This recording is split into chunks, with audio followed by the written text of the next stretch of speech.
Selain itu saya juga telah membayar biaya kamar 6 miliar ini. Kualifikasi apa yang Anda miliki untuk mendiskualifikasi saya dari pelelangan? Tama berkata dengan wajah datar. Karena kamu tidak cocok dengan peruntukan barang? Peruntukan? Ketika Bernard mendengar kata ini, dia ketakutan.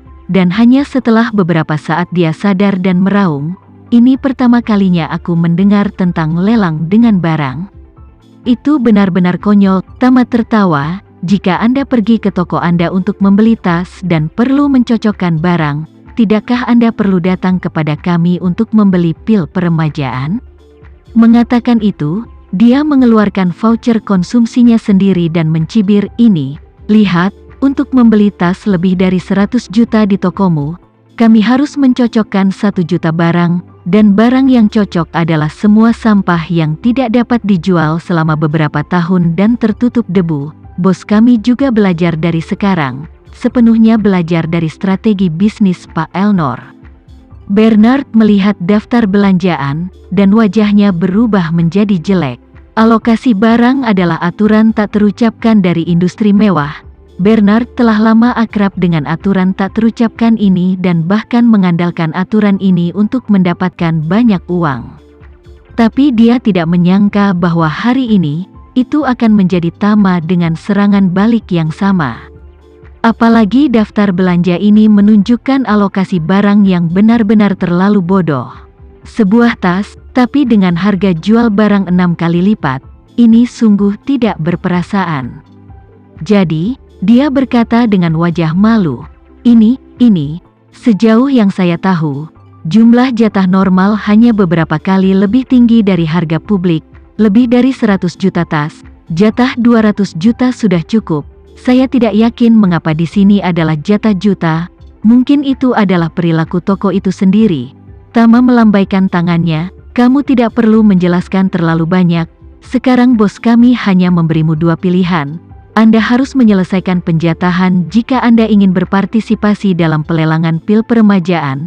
Jika tidak, sekarang kami akan mengatur agar Anda check out. Dan semua biaya yang Anda bayarkan, kami akan mengembalikan Anda setiap rupiah. Bernard berkata dengan tergesa-gesa, hanya industri mewah yang memiliki aturan penjatahan, dan penjatahan industri mewah juga tidak berdaya. Harga banyak hal tidak dispekulasikan oleh sisi merek kami, tetapi oleh spekulan di luar. Misalnya, jam tangan Nautilus Patek Philippe, harga publik 10 tahun lalu kurang dari 20.000 euro. Tapi sekarang harga sirkulasi di pasaran lebih dari 60.000 euro, berlipat ganda, dan produksi merek juga terbatas. Jadi hanya bisa mengisi gap antara harga nominal dengan harga jual sebenarnya melalui alokasi barang. Ini situasi yang sangat normal. Tama tersenyum dan bertanya, mengapa sepotong Nautilus beberapa ratus juta dolar dianggap sebagai barang yang dicari dan harus dialokasikan? Bagaimana dengan pil peremajaan kita? 200 Taipan Top hanya bisa mengambil total 2 pil. Jadi, bukankah itu jauh lebih dicari daripada Nautilus?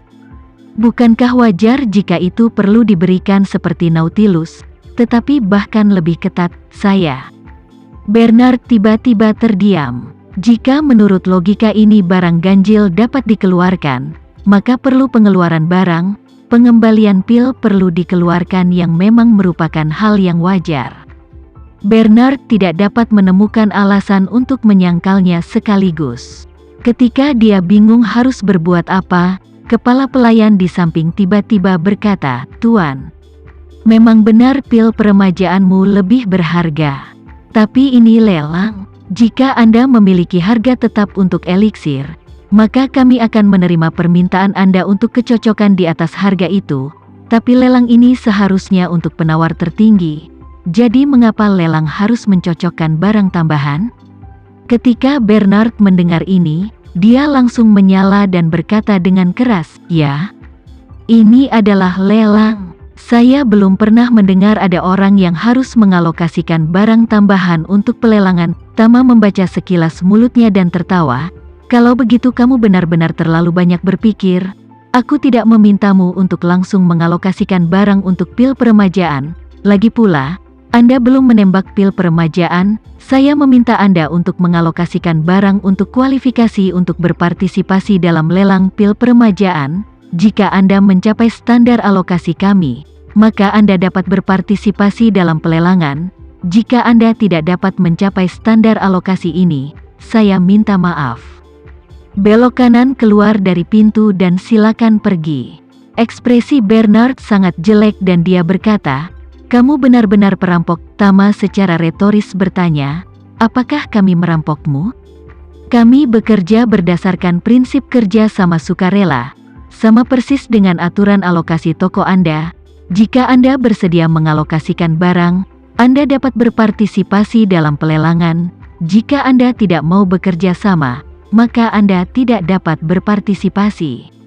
Berbicara di sini, Tama berkata lagi dengan suara dingin, "Aturan, saya telah membuatnya sangat jelas. Sekarang beri Anda 2 menit untuk mempertimbangkan. Jika Anda masih menolak untuk mencocokkan, sekarang saya akan membiarkan keamanan bekerja sama dengan Anda untuk memeriksa. Selain itu, saya akan langsung mengatur konvoi untuk mengirim Anda ke bandara." Bernard sekarang akhirnya mengerti bahwa dia menjadi sasaran dan pembalasan. Hanya karena aturan pengeluaran tokonya sendiri, bos di balik pelelangan ini sekarang akan menggunakan ini untuk menjebaknya. Namun, dia tidak punya cara untuk membalas. Sebab, tokonya memiliki aturan seperti itu. Selama model populer harus cocok dengan barang, jika Anda tidak cocok dengan barang, Anda tidak bisa mendapatkan. Tanpa kebijakan jatah ini, bagaimana ia bisa duduk di posisi orang terkaya dunia, meski hanya sebentar? Memikirkan hal ini, dia hanya bisa mengangguk kesal, menunjuk ke botol anggur perunggu imitasi plastik, dan bertanya dengan suara tertekan, "Apakah setelah saya membeli ini, masalah ini akan berakhir?" Tama menggelengkan kepalanya, "Bagaimana mungkin? Tidakkah kamu melihat bahwa aku membawa tas besar?" Tama berkata, dan menunjuk ke salah satu ambar palsu, berbicara, "Lihat ini, periode Cretaceous membentuk kuning. Lihat, ada kalajengking besar di dalamnya." Kalajengking yang lengkap, meneteskan sepotong ambar, "Ini sangat langka. Saya akan menjualnya kepada Anda seharga 80 miliar, tidak terlalu banyak kan?" Bernard tertawa terbahak-bahak dan berkata, "Ini palsu." Seorang anak berusia 3 tahun dapat melihat bahwa ini palsu. Apa yang salah dengan palsu? Tama pantas bertanya kepadanya, "Palsu tidak bisa dibawa keluar dan dijual kepada Anda?" "Aku." Bernard kali ini benar-benar patah, berkata, "Kamu cukup mengatakannya dengan jujur.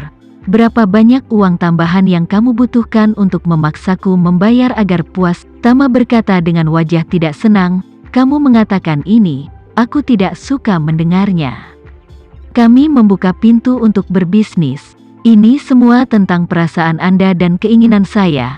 Saya pikir Anda sendiri harus bersedia bekerja sama. Saya akan menjodohkan Anda. Jika Anda tidak bersedia, saya tidak akan memaksa Anda. Ini sama dengan aturan toko Anda." Bernard mengangguk dengan cemas dan berkata tanpa daya, "Oke, saya yang tidak cukup tegas dalam pidato saya. Jadi, Anda hanya mengatakan harganya. Berapa banyak yang saya perlukan untuk mencocokkan barang sebelum masalah ini bisa berakhir?" Tama tersenyum tipis, memandang Ervin, dan bertanya, "Ervin, hal baik apa lagi yang kamu miliki di sini? Cepatlah dan perkenalkan kepada Tuan Elnor." Ervin biasanya menipu banyak orang, tetapi saat ini permainan Tama ini mengejutkannya di luar imajinasinya. Ragu-ragu selama setengah hari, tetapi juga tidak tahu harus mulai dari mana. Tama menggelengkan kepalanya, dan dengan halus mengambil benda putih 4 persegi dari tumpukan dan bertanya, "Ervin, apa ini?" Ervin berkata dengan canggung, ini. Tama melihat wajahnya tidak percaya diri, segera dengan keras menegur, "Untuk apa kamu ragu-ragu? Percaya diri, katakan dengan lantang, ada apa ini?"